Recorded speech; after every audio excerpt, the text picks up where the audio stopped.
Економскиот форум што се одржа овде во Виена донеси политички пораки. Шефот на ресорот проширување во Европската комисија, инаку Австриец, е уверен дека Северна Македонија ќе добие одлука за преговори пред летото и дека ќе ги отвори првите поглавја до крајот на годинава. Во краткото интервју што го направивме денеска во Виена, го прашавме Јоханес Хан и кој ќе го направи се поизвестното раздвојување на Северна Македонија и Албанија, Комисијата или земјите членки, зашто Франција и Холандија тешко би се согласиле со отворање преговори со Тирана оваа година.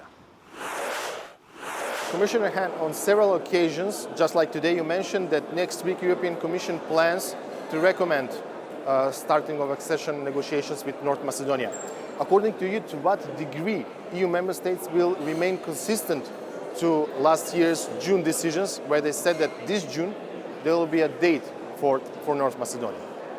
Well, according to the information and the intelligence I have, actually all member states are acknowledging the achievements North Macedonia and the political leaders have made during the year. I mean, last year we had a Prespa agreement, which was at that time an agreement between two governments, and now it's done in a way that the constitution has been changed. Greece has acknowledged this, so the deal is implemented, and this is clearly a progress compared to last year. And therefore I'm very confident that we will get the green light for North Macedonia as soon as possible. From all member states?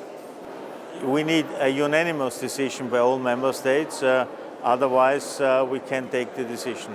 It seems like that for some of the restrained countries, let's say like France and Netherlands, it would be much easier to give green light just for North Macedonia and not for Albania. We hear talks of so-called decoupling of the both countries. Does the European Commission plan to make some kind of wording in the reports and single out progress in North Macedonia, or this hard work would be handed over to the EU member states? Well, it's not hard work. We have done our work, we have done our assessments, we have agreed about certain conditions which have to be fulfilled or done by both countries, different ones. Both conditions are agreed with members, with the partner countries, based on unanimous decision by all member states. So it's not something the Commission has only negotiated. No, all the member states has agreed about it. We have assessed it, and we can give, so to say, a serious positive recommendation, most likely for both of them. Of course, we are still working on the final language, but then it's up to the member states to take their decisions, their assessments, and of course, our aim is to keep the two countries together. Back on the home reform front in North Macedonia, there is still no political agreement between the government and the opposition concerning the future of the Special Prosecutor's Office. To what extent the date for accession talks depends on adopting this law? And we hear continuously from the opposition in Macedonia that, as they say, this June there will be no date for the country due to the, as they say, poor performance in the reform agenda by the current government. I have been just reassured by the Prime Minister that he is still in discussions and negotiations with the opposition on the Special Prosecutor law. And again, I'm confident that they can find an agreement, a solution. Finally, it's in the interest of the country, and both big parties are very much dedicated to the European perspective. So I understand they are fully aware about their responsibility, and that's why I'm confident that they will find a solution. What is your assessment? Has North Macedonia enough capacity, administrative and expert, to lead, to conduct proper negotiations with the European Union? Well, we had during the past couple of months already some, so to say, preparatory work in the way to take stock where the country is today, what are, so to say, the differences to the European level, etc. But the feedback I got from our experts is that indeed there is competence on the ground, there is expertise, So again, also here, I'm confident that this is manageable. Of course, one has always to guarantee that the expertise at the level of civil servants stays during the whole process.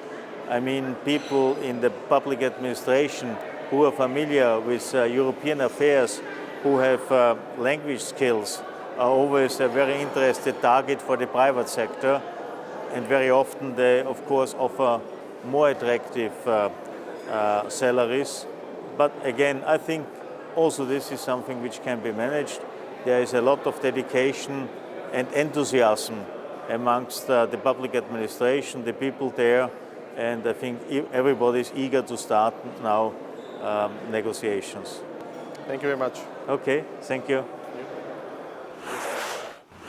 За последниот развој на настаните хан денеска разговараше со македонскиот премиер, средба од која Заев излезе оптимист дека Европската унија ќе го вреднува постигнатото.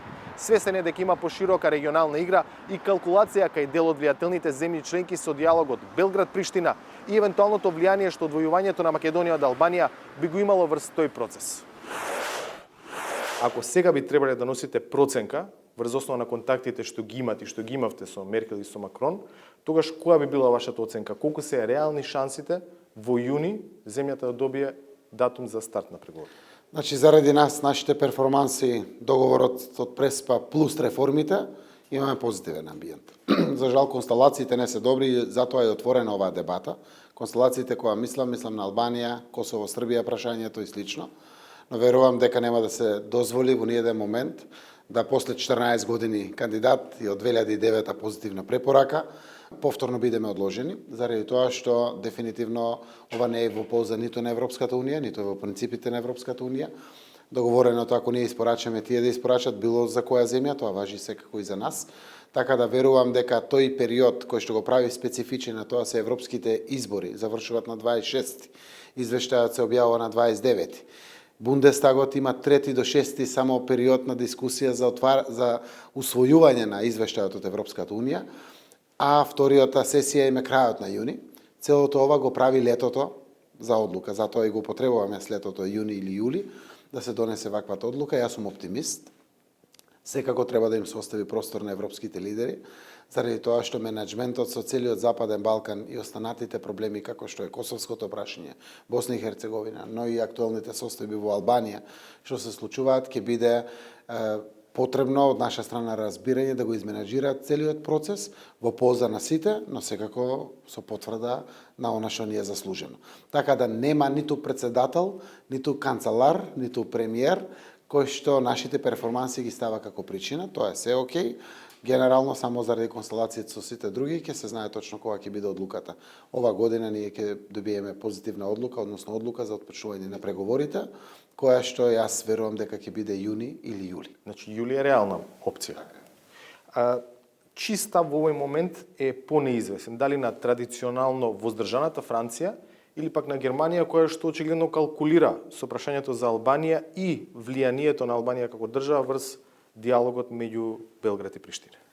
Тука е таа калкулација, заради тоа што гледате какви пораки се испраќаат од нашата пријателска соседна Албанија, која што дефинитивно се делумно според моите анализи во рамките на берлинскиот процес, но вордингот кој што се употребува на некој начин е заканувачки према Европа, што според мене, како земја пријател, не би се согласил, заради тоа што нашата иднина е во Европската унија и било какви други калкулации не би дале резултат. Кога зборуваме дека можноста сите албанци да добијат можност за вработување, треба да се каже дека тоа важи за сите граѓани од Западен Балкан, заради берлинската агенда на мобилност на работната сила. Тоа значи и за македонците, и за србите, и за турците, за сите во Албанија, но и за албанците во Македонија, и за србите во Северна Македонија и така натаму и така натаму. Но генерално целиот овој процес јас имам разбирање и сакам и од наша полза е да се реши прашањето Косово-Србија, заради тоа што секако едно прашање помалку е во целиот Балкан, кое што има директен импакт и врз нашата иднина. Ако се реши апсолутно позитивен импакт, ако останува нерешено, ве гледате како влијае дури на ваквите крупни одлуки кои што се решаваат. Секако, ние сакаме да одиме двете земји понатаму. Стартувавме заедно, околностите се различни, за жал на Албанија во моментот, но јас знам дека нашата земја нема да добие пречка заради било која друга причина, а не е од дома. Манифестират увереност, а што ако ниту јуни, ниту јули нема одлука за Македонија? Ниту јуни, ниту јули, тоа ќе предизвика политичка криза во нашата земја, заради тоа што ги ставивме сите карти на нашата интеграција во Европската Унија. Знаете, некој викат, бе добро, НАТО се доби. НАТО беше буквално словена одлука. Решите го прашањето, нема одлуки, директно се влегува, се добива поканата и ратификацијата почна. И тоа се случува. Нашата желба беше конечно после 14 години да добиеме одлука за добивање на датум за почеток на преговори. И токму тоа треба да се случи, токму ова лето. Јас верувам дека ќе се случи. Можно да предизвика политичка криза, зашто? Заради тоа што такви се очекувањата на нашите граѓани. Кога се такви очекувањата на нашите граѓани, тоа не се испорача, тогаш тоа би било проблематично во самата наша земја. Некои викат ништо не менува 2-3 месеци. Може би не менуват, но имајќи во предвид дека доаѓа нова Европска комисија, никој не ги знае констелациите во парламентот европски кои што ќе се случат, ние не би сакале таков ризик да преземеме. Ние апсолутно заслужуваме, сме директни во разговорите и со претседателот Макрон и со канцеларката Меркел, многу пријатели се уклучени од Могерини, комесарот Хан, но и претседателот Штајнмајер и сите други, буквално пријатели на нашата земја се вклучени за сите овие процеси да се завршат успешно. Јас верувам, на некој пат мојата верба и оптимизам е на чувство, но верувам дека тоа ќе се случи. Прво, како ќе го мотивират претседателот Вучич и претседателот Тачи, ако не дадат ништо према Македонија. Така да тие нема да имат доволна мотивација да продолжат диалогот, да наоѓаат решение. Каква порака ќе испратат кон другите земји, кога единствено нашата земја е мирна, има политички диалог, нема протести, реформите се завршуваат навремено, се движи земјата напред, економските параметри се одлични, блесками сите не употребаат од почеток до крај во своите дискусии преспански договор, европски манири, европско однесување, комплетно. И пораката мора да биде исклучително потврдувачка од страна на Европската комисија и на земјите членки на Европската унија, заради тоа што само така е нормално. Сето друго би предизвикало и проблеми дури и за Европската унија, не само на Западен Балкан. Премиерот го прашавме за неговите досега нереализирани најави за реконструкција на владата и смени на други позиции во извршната власт и во СДСМ. Зошто толку тактизирате? Кога веќе конкретно нешто ќе преземете на ОАП? Јас и најавив веднаш после инаугурацијата, кога се врати во земјата, после мојот одмор, јасно, прецизно кажав и ќе повторам, почетокот на јуни ќе се случат промените.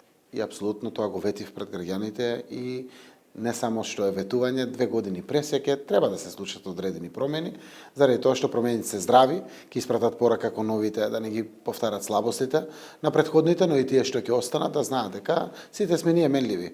Граѓаните не носат, не бират, не менат и тоа е така, и тоа е здраво. Апсолутно немам никаква дилема. Зошто јуни, а не мај? Заради тоа што знаете дека имаме внатрешни преговори со опозицијата. Треба да изгласаме во парламентот 2 важни закони кои што не остануваат.